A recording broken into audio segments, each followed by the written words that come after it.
அஸ்ஸலாமு அலைக்கும் வரஹ்மத்துல்லாஹி வபரகாத்துஹு. அல்ஹம்துலில்லாஹி ரப்பில் ஆலமீன் வல் ஆகிபத்து லில் முத்தகீன் வஸ்ஸலாத்து வஸ்ஸலாமு அலா ரசூலில்லாஹி ஸல்லல்லாஹு அலைஹி வஸல்லம் வ ஆலிஹி வ ஸஹ்பிஹி அஜ்மாயின். அம்மா பஅத்.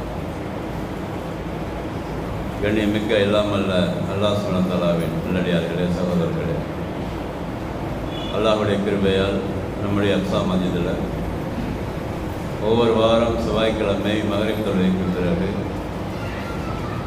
உலக மக்கள் அனைவருக்கும் அருள்கொடையாக அல்லாஹ் தேர்ந்தெடுத்து உலகம் அழிகின்ற வரை மனிதர்களுக்கு வழிகாட்டியாக அமைத்து கொடுத்து அவர்களுடைய புகழை யாருக்குமே உயர்த்தாத அளவிற்கு அல்லாஹ் உயர்த்தி உலகம் அழிகின்ற வரை அவர்கள் புகழை உலகத்தில் நிலைக்கச் செய்து இந்த உலக வாழ்க்கைக்கு பிறகு மறுமையிலும் அவர்களை பின்பற்றியவர்களுக்கு சுருக்கத்தை தந்து ஒரு மிகச்சிறந்த ஒரு மனிதரை அல்லாஹ் படைத்து உருவாக்கி உதாரணமாக ஆக்கி வைத்திருக்கிறார். அவர்களுடைய வாழ்க்கையை நாம் தெரிந்து கொண்டு அதை நடைமுறைப்படுத்தும் பொழுது அல்லாஹுடைய அந்த அன்பு, பாசம், அருள்கொடை நம் மீது வரும் என்று நாம் தொடர்ந்து பார்த்து வருகிறோம். ரசூலுல்லாஹி ஸல்லல்லாஹு அலைஹி வஸல்லம் அவர்கள் சஹாபாக்களை பார்த்து சொன்னார்கள், லா யுமின் அஹதுக்கும் ஹத்தா அக்கூன அஹப்ப இலைய மின் வாலிதிஹி வ வலதிஹி வன்னாஸி அஜ்மஈன். உங்களில் ஒருவர் நம்பிக்கை கொண்டவராக ஆக மாட்டார். எதுவரை என்று சொன்னால், அவர் தன்னுடைய தந்தையை விட, தாயை விட, பெற்றோர்களை விட, உறவினர்களை விட, உலகத்தில் உள்ள எல்லா மனிதர்களை விட எப்பொழுது என்னை அதிகமாக நேசிக்கிறாரோ அப்பொழுதுதான் அவர் நம்பிக்கை கொண்டவராக ஆவார். அப்படி விரும்பாத நபர்கள் இருக்கிறாங்கள்ல, முஸ்லீம்களாக இருப்பார்கள் என்று சொன்னால் அவர்கள் நம்பிக்கை கொண்டவராக ஆக மாட்டார் என்று ஒரு தெளிவான பாதையை நமக்கு போட்டுக் கொடுத்தார். அதற்கு பிறகு விரும்புவது என்றால் என்னவென்று சஹாபாக்கள் கேட்கும் பொழுது அல்லாஹ்வுக்கு சுமந்தால ஆயத்தை இறக்குகிறான். என் துஹிப்புல்லாஹ ஃபத்தபிஊனி, அல்லாஹ்வை நீங்கள் எல்லாம் விரும்புவதாக இருந்தால் என்னை பின்பற்றுங்கள் என்று சொல்லிவிடுங்கள் என்று சொல்லி ரசூலை பார்த்து அல்லாஹ் சொல்லுகிறான். அப்போ அல்லாஹ்வை விரும்புவதோடைய அர்த்தம் என்னவென்று சொன்னால் ரசூல் ஸல்லல்லாஹு அலைஹி வஸல்லம் அவருடைய வழிமுறையை பின்பற்றுதல். நாம் செய்கிற எல்லா காரியங்களிலும் ரசூல் ஸல்லல்லாஹு அலைஹி வஸல்லம் எப்படி செய்தார்கள் என்று முதல்ல அறிந்து கொண்டு தெரிந்த அடிப்படையில் நம்முடைய பழக்க வழக்கங்களை மாற்றிக்கொண்டு வாழும் பொழுது நம்முடைய வாழ்க்கையில் ரசூல் ஸல்லல்லாஹு அலைஹி வஸல்லம் நடைமுறை கொஞ்சம் கொஞ்சமாக வந்து கொண்டே இருக்கும். இதுதான் ரசூல் ஸல்லல்லாஹு அலைஹி வஸல்லம் அவர்களை விரும்புகிற முறை, புகழ்கின்ற முறை. அதற்கு பிறகு இன்னும் பல வசனங்கள் அல்லாஹ் சொல்லுகின்றான். இன்னல்லாஹ மலாயிக்கத்துஹு யுஸல்லூன அலன் நபி யா அய்யுஹல்லதீன ஆமனு ஸல்லு அலைஹி வஸல்லிமு தஸ்லீமா என்ற ஆயத்து இறங்குகிறது. நிச்சயமாக அல்லாஹ்வும் அல்லாஹ் ரசூல் ஸல்லல்லாஹு அலைஹி வஸல்லம் அவர்களுக்கு அருள் புரிகிறான். மலக்குகள் அல்லாஹ்விடத்தில் ரசூல் ஸல்லல்லாஹு அலைஹி வஸல்லம் அவர்களுக்காக வேண்டி அந்த அருளை வேண்டுகிறார்கள். நம்பிக்கை கொண்ட நீங்களும் அவர்கள் மீது அருளை வேண்டுங்கள், ஸலவாத்து சொல்லுங்கள் என்று சொல்லி ஆயத்து இறங்குகிறது. அந்த நேரத்தில் சஹாபாக்கள் கேட்குறாங்க, உங்கள் மீது எப்படி நாங்கள் அருளை வேண்டுவது, துவா செய்வது, ஸலவாத்து எப்படி சொல்வது என்று கேட்கும் பொழுது அதுக்கு ரசூலுல்லாஹ் பதில் சொல்கிறாங்க, நம்ம அத்தையாத்து உதரம் இல்லையா, அல்லாஹும்ம ஸல்லி அலா முஹம்மத் வ அலா ஆலி முஹம்மத் கமா ஸல்லைத அலா இப்ராஹீம் வ அலா ஆலி இப்ராஹீம் இன்னக ஹமீதும் மஜீத். அல்லாஹும்ம பாரிக் அலா முஹம்மத் வ அலா ஆலி முஹம்மத் கமா பாரக்த அலா இப்ராஹீம் வ அலா ஆலி இப்ராஹீம் இன்னக ஹமீதும் மஜீத். இதை எல்லோரும் ஓதுங்கள் அப்படின்னு சொல்லிட்டு, இதை யார் ஒரு முறை ஓதுகிறாரோ அவர்களுக்கு அல்லாஹ் 10 முறை அருள் புரிகிறான் என்று ரசூலுல்லாஹ் சொல்லி கொடுத்தாங்க. அதுக்கு பிறகு அல்லாஹ்வுக்கு சுப்ஹானஹு இந்த உலகம் முழுவதும் யாரெல்லாம் ரசூல் ஸல்லல்லாஹு அலைஹி வஸல்லம் அவர்கள் மீது ஸலவாத்து சொல்கிறார்களோ அந்த ஸலவாத்தை எத்தி வைப்பதற்காக தூஃபு இதல்லாஹி ஜமியா என்று சொல்லி ரசூலுல்லாஹ் சொல்கிறாங்க. இந்த உலகத்தில் அவங்க சுற்றி கொண்டே இருக்கிறார்கள். அது ஒரு மலக்கு டீம். அவங்க மலக்குகளை பொறுத்த வரைக்கும் நம்ம கண்ணால் பார்க்க முடியாது இல்லையா. நம்முடைய செயல்பாடுகளை குறிக்கிற மலக்கள் இருக்கிறாங்க, உயிரை எடுக்கக்கூடிய மலக்கள் இருக்கிறாங்க, நன்மை தீமை பதிவு செய்யக்கூடிய மலக்கள் இருக்கிறாங்க, நம்ம எங்கே போனாலும் பாதுகாக்கிற மலக்கள் இருக்கிறாங்க. ஆனால் நம்மளால் பார்க்க முடியாது. அதே மாதிரி தான் நாம் வந்து ரசூல் ஸல்லல்லாஹு அலைஹி வஸல்லம் அவர்கள் மீது ஸலவாத் சொல்லும் பொழுது அதை எட்டி வைப்பதற்காக பிரத்யேகமாக எல்லா இடங்களுக்கும் அல்லாஹ் சுப்ஹானஹு வ தஆலா மலக்களை ஏற்பாடு செய்து வைத்திருக்கிறார். அந்த ஸலவாத்தை நாம் சொல்லிய மாத்திரத்திலேயே அவர்கள் எட்டி வைக்கிறார். இதெல்லாம் வந்து லாஜிக்காக நம்ம வந்து மைண்ட் பண்ணி பார்த்தா புரியாது. இது அது எப்படி நம்ம சொல்லும் பொழுது மலக்கள் வருவாங்க, அங்கே எட்டி வைப்பாங்க, ரசூலுல்லாஹ் எப்படி பதில் சொல்லுவாங்க, அந்த கேள்விகளுக்கெல்லாம் லாஜிக்காக நம்ம வந்து என்ன செய்ய முடியாது, பதில் சொல்ல முடியாது. ஆனால் ரசூல் ஸல்லல்லாஹு சொல்கிறாங்கன்னு சொன்னாக்கா அது ஆதாரப்பூர்வமாக இருக்கும் என்று சொன்னால் அதை அப்படியே நம்பிவிட்டு அமல் செய்வது தான் ஒரு நம்பிக்கையாளர்களுடைய முறை இருக்கிறது. அப்போ இதுதான் ரசூல் ஸல்லல்லாஹு அலைஹி வஸல்லம் பின்பற்றுகிற முறை, ரசூலுல்லாஹை வந்து புகழ்கிற முறை, ரசூலுல்லாஹுடைய வழிமுறையை பின்பற்றி அவர்களுடைய வழிமுறையை பின்பற்றி வெற்றி பெறுகின்ற கூட்டமாக ஆகுகிற முறை. இதைத்தான் ரசூலுல்லாஹ் சொல்லிக் கொடுத்தாங்க. இது அல்லாத நம் சமுதாயத்தில் இன்றைக்கு இந்த மாதம் ஆரம்பிச்சிட்டாங்க இல்லையா, அவர்கள் செய்து கொண்டு தான் இருப்பார்கள், அதில் மாற்று கருத்து இல்லை. ஏன்னாக்கா மற்ற மதங்கள் எப்படி வந்து அறியாமையில் இருக்கிற மனிதர்களை கெடுக்கிறார்களோ அது மாதிரி தான் நம்ம முஸ்லீம்கள பேரில் தொழுகை இல்லை, இபாதத் இல்லை, மார்க்கம் என்னன்னு தெரியாது, ரசூலுல்லாஹ் யாருன்னு புரியாது, அதுக்கு பிறகு ஏன் இங்கே இந்த உலகத்தில் வாழ்றோன்னு தெரியாது.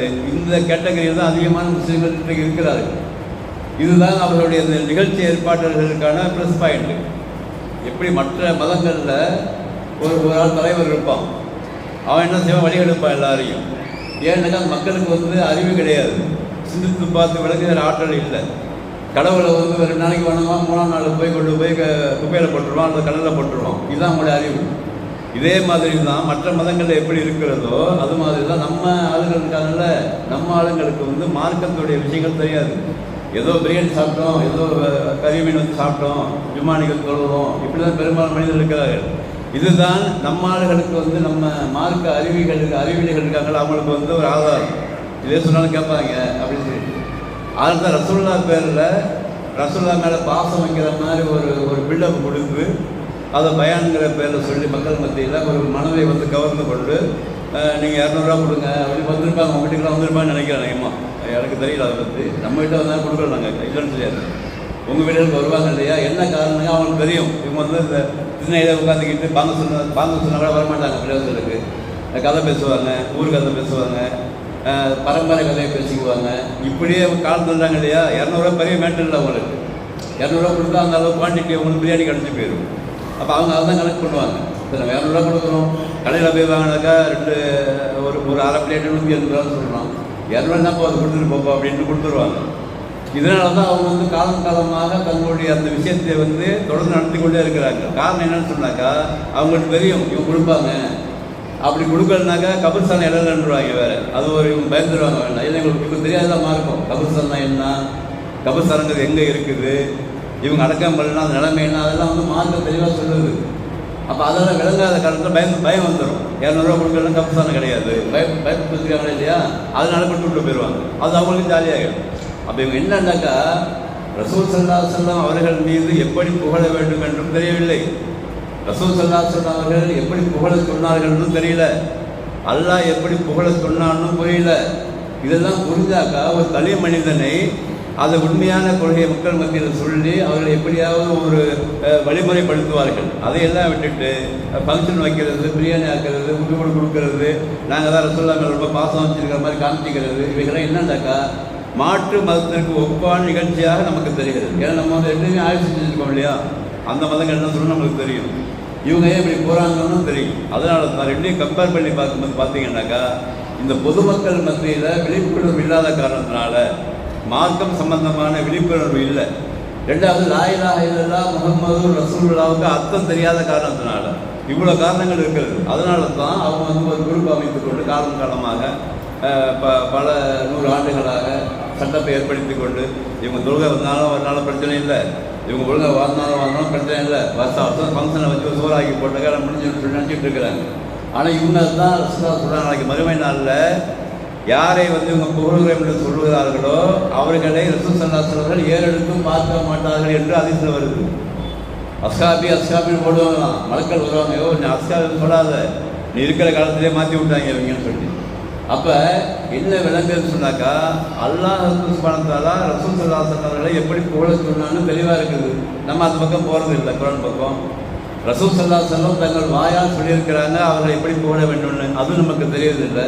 இதன் காரணத்தினால யாரோ சொல்லுகிறார்கள், இவர் நல்லா படிச்சுட்டு வந்திருக்கிறாரு, அரபியை படிச்சுட்டு வந்திருக்கிறாரு, சும்மாவை சொல்லுவார், அப்படி ஒரு பிம்பத்தை ஏற்படுத்தி கொண்டு இந்த வழிமுறை நடந்து கொண்டே இருக்கிறது. இதை நம்ம கொஞ்சம் பேர் உஷாராக இருந்துக்க வேண்டியது தான். அது எப்படி நடக்கும், இப்படி மற்ற மதங்கள் மத்தியில் எப்படி அந்த அனாச்சாரங்கள் நடக்கிறதோ அது மாதிரி கேமத்துலையும் நடந்து கொண்டு தான் இருக்கும். நாம் தான் கொஞ்சம் கூட்டமாக இருக்கிற நம்ம தான் விளக்கிட்டு நம்மளால் முடிஞ்சால் எதிர்த்து பார்க்கணும், அல்லது வர்றது வசூல் பண்ண வர மட்டும் சொல்லி பார்க்கணும். காசு கட்டு வராங்கல்ல, உட்கார வச்சு டீலாம் கொடுத்து என்னங்க இது இப்படி செய்கிறீங்கன்னு கேளுங்க. நீங்கள் சொல்லலாம், கேட்கும்போது கொஞ்சம் கொஞ்சமாக மாறுவாங்க. அப்போ மாறுறது டோட்டலாக மாற மாட்டாங்க, ஒன் பை ஒன்றா மாறுவாங்க. அது சிந்திக்கவா செய்வாங்க. நம்ம என்ன செய்கிறோம்னாக்க பொதுவாக ஏங்க நம்மளுக்கு ஊர் வம்பு, அங்கேயும் தலையை காட்டிக்குவோம், இங்கேயும் தலையை காட்டிக்குவோம். இவருக்கும் அது மீன் பாம்பு மாதிரி, இங்கே போனால் தலையை காட்டிக்க வேண்டியது, அங்கே போனால் வாழை காட்டிக்க வேண்டியது, ரெண்டு பேரும் நம்மளுக்கு வந்து இதெல்லாம் கொள்கைக்கு முரண்பாடான கொள்கை. ஒரு கொள்கை இருந்தாக்கா ஏதாவது ஒரு விஷயத்தில் நல்லா விளங்கிக்கணும். அது சொல்லுற விஷயத்தை ரெஃபர் பண்ணி பார்க்கணும். இவங்க சொல்கிறாங்க எங்கே இருக்குது, ஆதாரம் இருக்குதா இல்லையா, குரானில் இருக்குதா, அதிசயங்கள் பார்க்கணும். பார்த்துட்டு ஒரு தெளிவான கொள்கை பக்கம் நம்ம வந்துடணும். நம்ம என்ன செய்கிறோம், அங்கேயும் வேணும், அந்த ஆள் நம்மளுக்கு வேணும், இந்த ஆள் நம்மளுக்கு வேணும், இங்கேயும் பகைச்சக்கூடாது அங்கேயும் பகைச்சக்கூடாது அப்படின்னு சொல்லிட்டு நம்ம இருந்தோம்னாக்கா அது கொள்கையை சேராது. எப்பயுமே கொள்கை என்பது ஒரே கொள்கை தான். நமக்கு எப்பொழுதுமே மௌத்து வரைக்கும் ஒரே கொள்கை தான். நாளைக்கு வெற்றி பெறுகிற கூட்டமும் ஒரு கொள்கையை கொண்டு தான் வெற்றி பெற முடியும். அது என்னது, அதுதான் லா இலாஹா இல்லல்லாஹ் முஹம்மதுர் ரசூலுல்லாஹ். அல்லாஹ் சொன்னால் கேட்பேன், ரசூலுல்லாஹ் சொன்னால் கேட்பேன், ரசூலோட வழிமுறையை சொன்னால் நான் கேட்பேன், யார் சொன்னாலும் நான் கேட்க மாட்டேன். இதுதான் நம்மளுடைய கொள்கை. அது எப்படி ரெஃபர் பண்ணுறது ஈஸியாக கஷ்டமான ஈஸியாக தான் இருக்குது. நம்ம தான் போக வேண்டியதில்லை. நம்ம போகாமல் நமக்கு நம்ம ஒரு கொள்கையை வச்சுருக்கிறோம் உள்ள. என்னாண்டு ரெண்டு பேரும் தலையை காட்டிக்கிறோம். இப்போ என்ன பெரிய மேட்ரு இது, அதெல்லாம் கொள்கையாக ஆகாது. நம்மளாம் ஏமாற்றிக்கிறோம். சில பேர் இருக்கிறாங்க அப்படி, ரெண்டு பேரும் தலையை காட்டிக்கிறோம். இப்போ என்ன இருக்குது அப்படின்னு சொல்லிட்டு அப்படிலாம் தலையை காட்ட முடியாது. அப்படி தலையை காட்டினாக்கா நாளைக்கு மறுமை நாளில் கண்டிப்பாக விசாரிக்கப்படுவோம். என்னன்னாக்கா உனக்கு கல்வி ஞானம் வந்த பிறகும் இந்த விஷயத்தை பற்றி உனக்கு அறிவுறுத்தப்பட்ட பிறகும் நீ டபுள் ஆகிட்டு போட்டிருக்கிற என்ற கேள்வி பதில் சொல்ல வேண்டியிருக்கும். அதனால் யாருக்காக நம்ம ஜவாப்னு அவசியம் கிடையாது. அவன் மூக்கான அவன் தூக்குவான், இவன் தான் தூக்குவான், அவன் இல்லைனாக்கா கபசாரம் கொடுக்க மாட்டான், அதை ஊரில் விளக்க வச்சிருவாங்க, அதை கல்யாணத்துக்கு வர மாட்டாங்க. இதெல்லாம் காரணங்கள் நம்ம கேட்கும். நம்ம சொந்தமாக சொல்ல சில பெண்கள் நாங்கள் தாவா செய்ய சொல்கிறாங்க, ஏங்க நீங்கள் சொல்லிட்டு போயிருவீங்க உங்கள் ஊருக்கு, நாங்கள் தான் கஷ்டப்படுறோம் அப்படிங்கிறாங்க. அப்போ இதெல்லாம் என்ன விளங்குதுன்னு சொன்னாக்கா இவங்க சரியான விஷயத்தை தெரிந்து கொண்டு அந்த அடிப்படையில் வாழ்வதற்கு தயாராக இல்லை. ஏதோ ஓட்டும், ஏதோ செய்கிறாங்கன்னா செஞ்சுட்டு போகிறாங்க. நம்ம படுக்க ஒத்து ஊதுவோங்கிற மாதிரி இருக்கிறாங்க தவிர அது உண்மையான விஷயத்தை கண்டுபிடித்து விளங்க தெரியல. அது ஒரு குறையாக நம்ம இடத்துல இருக்கிறது. அதை நம்ம பார்த்ததுனால எங்களுக்கு தெளிவான உங்களுக்கு சொல்கிறோம். எங்களுக்கு ஊர் வெளியூர் தான், உங்கள் ஊரில் ஒரு விஷயத்தை பார்க்கும்போது புரியுது.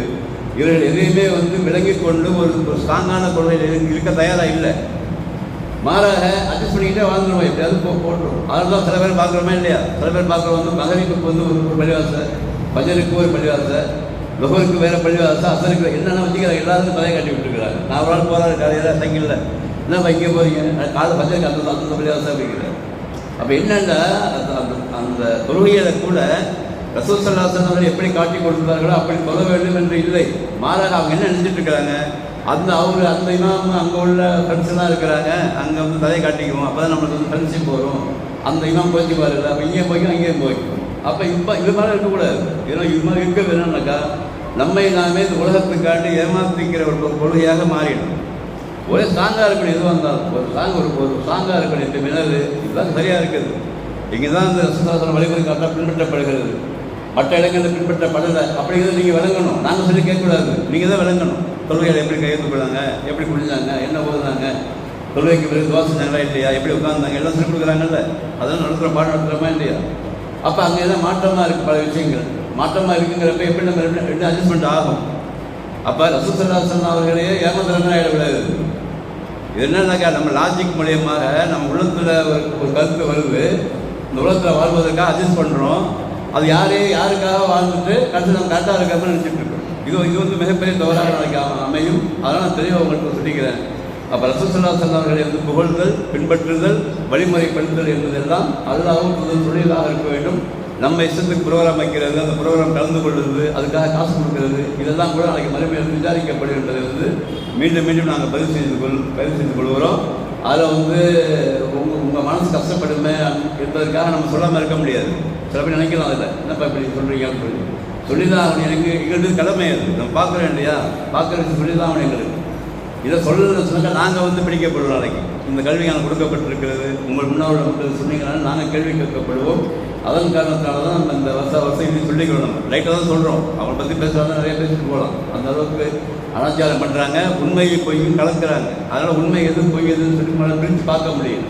அவங்க பேசுகிற பேச்சு, செய்கிற துவாக்கள், அவங்களுடைய தோற்றங்கள், இதெல்லாம் அவங்களுக்கு ரொம்ப கவருது. அவங்க செய்கிற துவாக்கள்லாம் ரொம்ப உங்களுக்கு வந்து நல்லா இருக்கிற மாதிரி படுது.